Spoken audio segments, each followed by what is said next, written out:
The mirror in your home reflects whatever stands before it with perfect clarity when clean, but cover it with dust and grime, and suddenly the reflection becomes unclear, distorted, almost unrecognizable. This simple observation holds profound meaning for understanding our inner lives and the path to lasting happiness.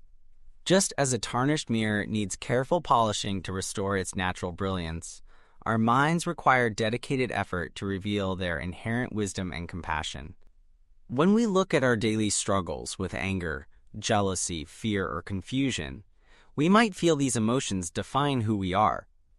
We become so accustomed to these mental states that we forget they are like tarnish covering our true nature.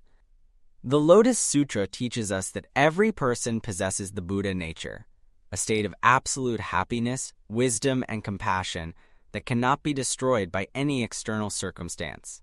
Yet this precious treasure remains hidden beneath layers of what Buddhism calls innate darkness, the fundamental delusion that keeps us from recognizing our own enlightened essence. This innate darkness operates like a thick fog that settles over our perception, making everything appear different from how it really is. When we're caught in this fog, we see ourselves as separate from others, we chase after things we think will make us happy, and we run from experiences we believe will bring us pain. We develop what Buddhism identifies as the three poisons: greed, anger, and stupidity.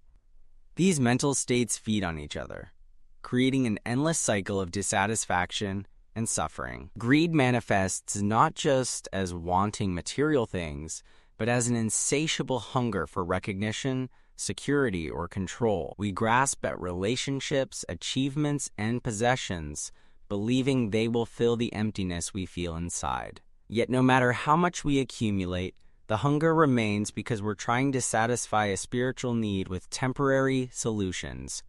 The Buddha recognized this when he observed that attachment is the root of suffering, not because the things we desire are inherently bad, but because our relationship to them becomes distorted by the innate darkness clouding our judgment. Anger, the second poison, appears whenever reality doesn't match our expectations. It can be as subtle as irritation with a slow internet connection, or as intense as rage toward those who hurt us. Anger promises to restore our sense of control and dignity, but it actually binds us more tightly to the very situations and people we want to escape from. The Lotus Sutra reveals that even our anger contains the Buddha nature, meaning that the energy we put into hatred can be transformed into compassion when we learn to see clearly. Stupidity in Buddhist terms doesn't mean lack of intelligence. Rather, it refers to a fundamental ignorance about the true nature of life and our place in it. This ignorance leads us to make choices based on illusions rather than reality. We might pursue goals that ultimately make us miserable, or avoid challenges that would help us grow. We fail to recognize the interconnectedness of all life, treating others as if their happiness has nothing to do with our own well-being. These three poisons combine with arrogance, doubt, and false views to create what feels like an impenetrable barrier between us and genuine happiness. Arrogance convinces us that we already understand everything we need to know, closing our minds to new learning and growth.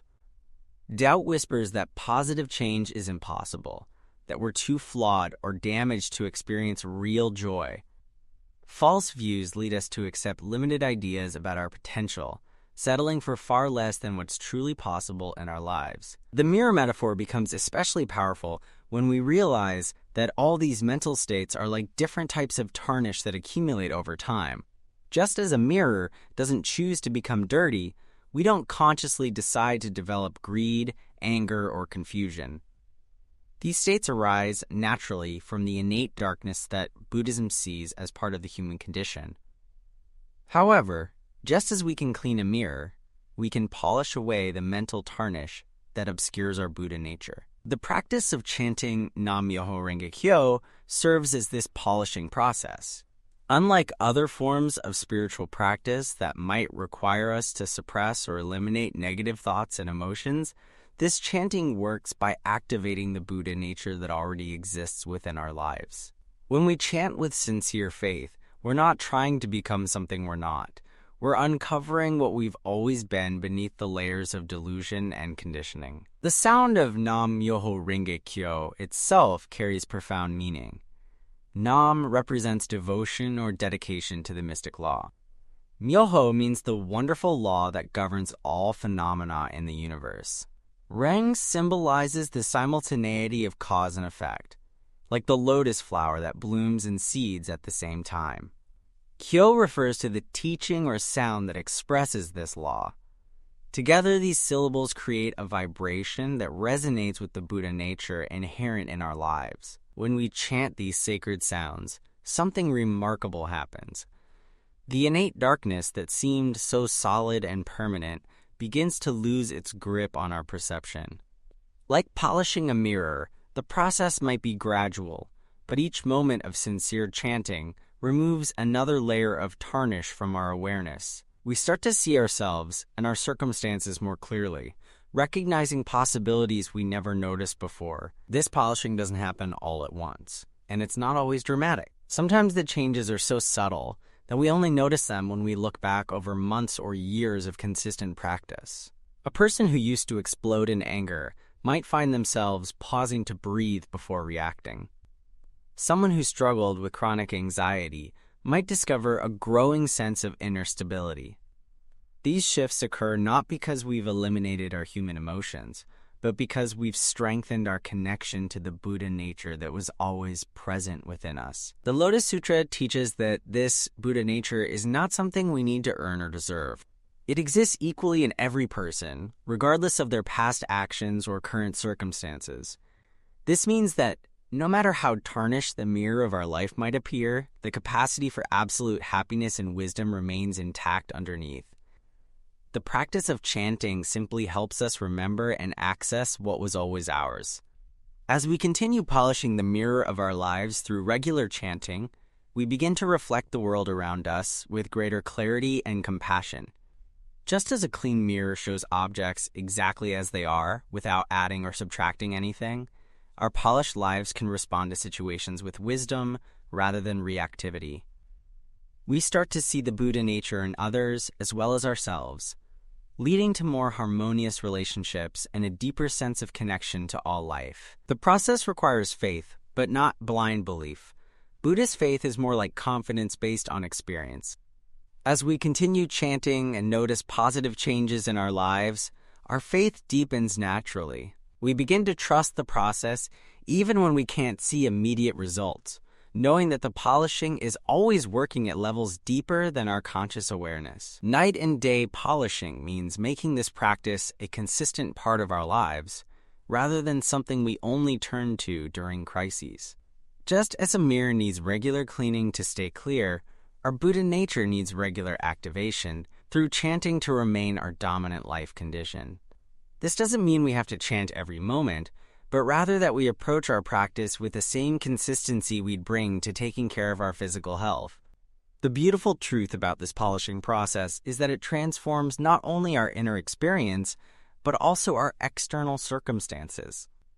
As the mirror of our life becomes clearer, we naturally make better decisions, attract more positive relationships, and find creative solutions to challenges that once seemed impossible. This happens not through magic, but through the practical wisdom that emerges when we see situations clearly rather than through the distorted lens of innate darkness. Over time, what begins as conscious effort to polish the mirror becomes a natural expression of our true nature. Just as a clean mirror reflects light effortlessly, our polished lives begin to shine with inherent joy and wisdom. We find ourselves naturally encouraging others, seeing beauty in unexpected places, and responding to difficulties with creativity rather than despair. The immutable truth that emerges through this polishing is the recognition that we are not separate from the fundamental life force of the universe. We are expressions of the mystic law itself, temporarily clouded by delusions, but eternally connected to the source of all wisdom and compassion. This realization brings profound peace because it means we're never truly alone or helpless, no matter what challenges we face. The mirror metaphor reminds us that this transformation is both possible and natural. Just as every mirror has the potential to shine brilliantly when properly cared for, every person has the potential to reveal their Buddha nature through sincere practice. The tarnish is real, but it's not permanent. The darkness is present, but it's not our true identity. Beneath every layer of confusion and suffering lies the indestructible jewel of our enlightened nature, waiting to be polished into radiant clarity through the power of Nam Myoho Renge Kyo.